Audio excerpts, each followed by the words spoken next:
Hey everybody, this is Brady Henderson from the First Baptist Church of Gaston here in the Midlands of South Carolina. I am blessed to serve as the pastor. We are here today for episode 34 of the Menorah Podcast. And just a reminder for those that might not have ever listened to this podcast before, the purpose of the Menorah Podcast is to share the light, speak the light, and send the light of Jesus Christ all across the airwaves of the internet. And I am super excited today that we are sitting here, Alan Ott and I are sitting here with the one and the only Charles Burton. So this is going to be an interview, and by the way, this is going to be a two-parter, so you get part one this week, part two next week in episode 35. And so, Alan, I'm really excited to get to talk to Charles today. Yeah, I think we'll have a good time today. Not everybody knows all about Charles, not I know about everything about Charles, so it'll be interesting to get to know him a little better. Well, Charles, we want to welcome you on and just thank you for doing this. I guess I'll go ahead and tell the listeners that 10 minutes ago you walked by my office and I said, hey, you want to be on a podcast? So that's kind of how it happens sometimes. For those that know me, know all of it's in my head. I just don't tell everybody. Yes, and generally speaking, I don't know anything ahead of time either. So well, I'm just honored. Roll with the punches. I'm honored to have been asked to be on the podcast. Well, Charles, you do so much at our church, and you're humble, and you're not going to brag on yourself, so I will. Just to give you a little bit about what Charles does, many of you know him, many of you see him, and a lot of you who are listening have been impacted by Charles' ministry. So just to give you a few things that Charles does, and by the way, many of you know that hopefully in December, Charles is going to be commissioned out into international missions. We're not going to tell you where on the globe that is to keep he and his wife Sherry safe, but do want you to know that about Charles.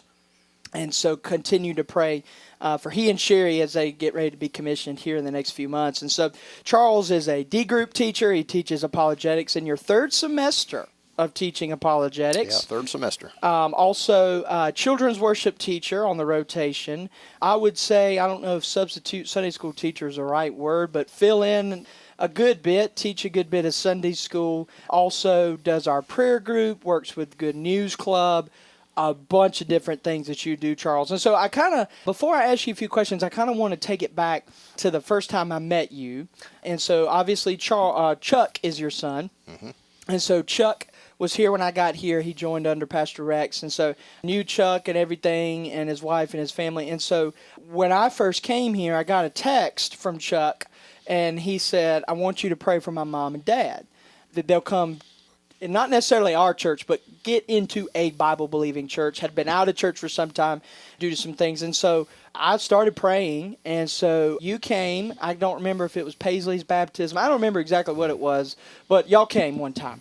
And we got to meet out front, and I talked with you. And then, long story short, in the summer of 2022, I believe, you guys came, joined, and I remember when you first got here, man, you were ready to go, man. You want to do everything as possible, and now you do so many things. And it did take a little time, but you're doing it now, and it's just a beautiful, beautiful picture of God's organic process is a good way to describe it. So before I ask you a little bit about your testimony, just tell me a little bit about how you came here and your early days at First Baptist. Well, my wife and I were attending a church down in St. Matthews, and we had a couple of issues, and we ended up leaving the church.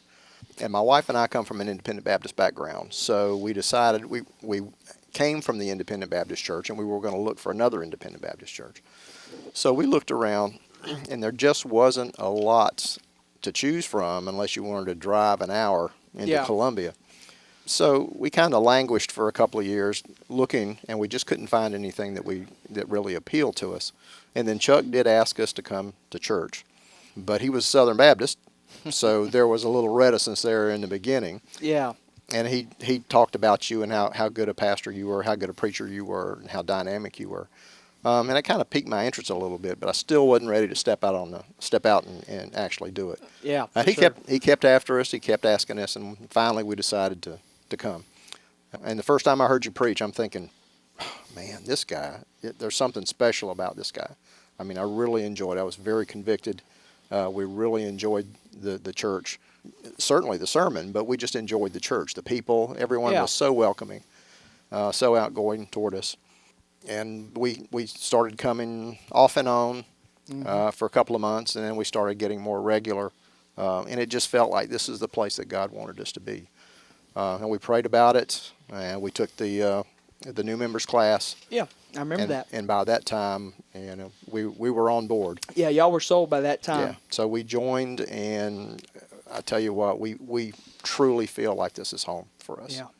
Well, one thing I want to ask you several questions off that. So a lot of our listeners, and me included, are not familiar very much with the independent background. I'm a little bit more familiar with it because when Pastor Chris was here, he was brought up independent, so he had told me a good many things. But can you tell our listeners some key differences between Independent Baptist and Southern Baptist? Well, doctrinally, there really is no difference. I mean, you're very much in line with what we had always taught and what we believe the Bible says. I think the big difference was that there are associations, that the Southern Baptists, since they're in a group together, there's good and bad. You can't get away from the bad. It's not like you're just an autonomous church and you can pull out. But now I discover that even within the convention, you can do that. Yes. So the associations were really the big distinctive, that there are associations there that you just can't get away from. And if there are liberal churches in there, you're stuck with those liberal churches. In the independent? No, in the Southern Baptist Convention. Yeah. Okay. Yeah. So obviously, we are autonomous. If we wanted to pull out today, we could. But the main reason we're Southern Baptist, and it's very interesting you bring out, there are liberal churches in the Southern Baptist Convention, but we unite together for the sake of missions. And so cooperatively, it's a really big deal. And so I do think a main difference between Independent and Southern Baptist is how we do missions. Yes, it is. And you're a recipient of that, going with the IMB, International Mission Board. Obviously, we financially support them through our cooperative program gifts, and also Lottie Moon. That's a big deal that we do. And so anyway, that is a big difference. Obviously, not to get play tit for tat, but King James, some independent churches are King James only, some are not. There are some Southern Baptist churches that are King James only. Yeah. It's that whole autonomy thing makes it quite interesting. Yeah. And I think some of the independent Baptist churches tend to be a little bit more legalistic than the Southern Baptists. And I think one thing that's really cool about our church, you'll see people wearing a T-shirt and jeans. You'll see people wearing whatever. It's a kind of a come as you are kind of thing, as long as you're appropriate and modest. But what do you think about that, Alan? I know you're like me. You grew up Southern Baptist, and so I do want to commend Charles. That's a big jump. I don't think people understand that. Yeah, I agree. It's that's a pretty big jump, and we tend to be afraid of things that we're not familiar with. Yeah, absolutely. So, Charles, just a little bit. Obviously, you and Sherry are super involved here, but tell me a little bit about your testimony. I'd like to hear how you came to know Christ. I'd also like to hear a little bit about Bob Jones and the impact that played on your life too. Okay, sure. I grew up in a nominally Christian home. My parents were good people. We very rarely ever went to church. Matter of fact, I can count on one hand the number of times that we actually went to church. But my parents were Christians. They were good people. And I grew up thinking that I was a good person. My good works were enough to get me into heaven. Gotcha. But because of some situations in the public school system at the time I was coming along, my parents put me in a Christian high school. And for the first time, I heard the gospel and really understood that I was a sinner and that my good works were not enough to get me into heaven, that I needed to accept Christ as my Savior in order to go to heaven. And I became a believer. I became a Christian in the 10th grade. I was baptized in the 10th grade. Wow. And then ended up going to Bob Jones University in Greenville. Mm-hmm. And that was a tremendous blessing to me. I loved every second I was there.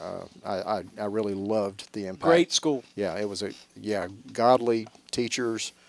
It was just a wonderful school, and it really set me on the course for serving God for the rest of my life. And interestingly enough, I had several friends, and in high school as well, who were either missions majors or there were kids of missionaries. Yeah. And it always piqued my interest. That's what really got me interested in missions to begin with. But I guess I always thought I equated missions with pastoring, that a missionary was just a pastor of a church, In a but community, they were in a different country. So I never considered that I could be a missionary because I never felt called to preach. So missions really was not on my radar. And they are two separate callings. Yes, they are. And I don't absolutely are. think people truly understand that. Yeah, I certainly didn't. Yeah. And then later on, once I really understood that, it was like, oh, wow, I can do that. Absolutely. And, and we're all called to be missions, but there are Absolutely. those that God does call Right. elsewhere. Did your parents ever come to faith in Christ that you know No, of? they never did. They never did. I witnessed to them on many different occasions, and Because I know you said Christians, but I know what you meant. You meant along the Cultural lines. Christians. Yeah, cultural Christians. Yeah, Yeah. I want to make sure our listeners knew that. Okay. Yeah, but they never came to faith as far as I know. Well, tell me a little bit about your job. I'll go ahead and give a little spoiler alert. We are speaking with a man that worked with Ronald Reagan. So that is a big deal, at least for me. That's awesome. I'm a history nut, so my radar's going off. I love it. So tell me about your career and how God even used that. Well, interestingly enough, after I graduated from school, I went into the military. My father, my grandfather, all the way back were in the military. Okay. And I had always wanted to go in, but I just never did because of life situations. And then once I got out of school, I decided, and I prayed about it as well, that if I'm ever going to go into the military, I have to do it now. Once I get established into a career, I'll never be able to do it. Yep. So I did. I went into the Army and didn't know anything about communications. But when I enlisted, the only option that was available to me at the time was communications. Awesome. Yeah, eventually becoming an IT field. So I went in, and interestingly enough, when I was in advanced training, right after basic training, before I went to my first permanent duty station, one of my sergeants called me into his office and said, "The White House is here and they want to talk to you." And I'm thinking, okay, this guy's messing with me. It could either be good or bad. Where is this leading? And sure enough, they had a team that came down to my base, and they were interviewing people to go up there. It was a military assignment. And, one thing led to another, and next thing I know, they call me and say, "We want you to come to the White House." And I did. Wow. That was in 1981. Wow. And, I got to serve with Ronald Reagan the whole time I was there for 7 years. Now, what was he like? He was just as down to earth as anybody you could ever possibly meet. You would go into the Oval Office and he'd start telling you a joke. He'd start talking about the Monday night football game or asking you did you see this game? Did you hear about this? Or he'd tell you some silly joke. I mean, he was really a regular person. He was as down to earth as anybody you ever care to meet. Now, what's really interesting about that, so you and I talked a lot about that on the mission trip to Kentucky. After we got home from Kentucky, I did some research, and I found out that Ronald Reagan spent an estimated 30 to 45 minutes a day in the morning coming up with jokes that he was going to share the rest of the day. So, that's really kind of interesting. Do we? I don't know if we know this or not, but do we know if Ronald Reagan was a believer? I think he was, because he talked about God a lot, and he talked about God in a way like he was talking about somebody he knew, not just talking about something esoteric, but this is somebody I know. And the way he talked about his faith, it seemed like it was very personal. Well, we haven't had very many Christian presidents. Obviously, Jimmy Carter comes to mind.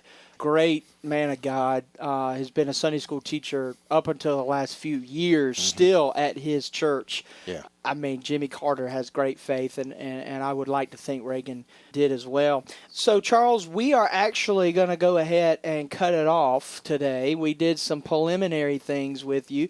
And so, guys, we just wanted to give you a tidbit because there's a whole lot more about Charles that we want to talk about. And so you might remember those commercials from back in the day, the most interesting man in the world. Well, we've changed it today to the most interesting man in the First Baptist Church, Charles Burton. So we are going to go ahead and cut off part one. We are going to hope that you'll tune in next Thursday for part two of our interview with Charles Burton. Thank you so much for listening to the 34th episode of the Menorah Podcast. Podcast seeks to share the light, speak the light, and send the light of Jesus Christ all across the airwaves.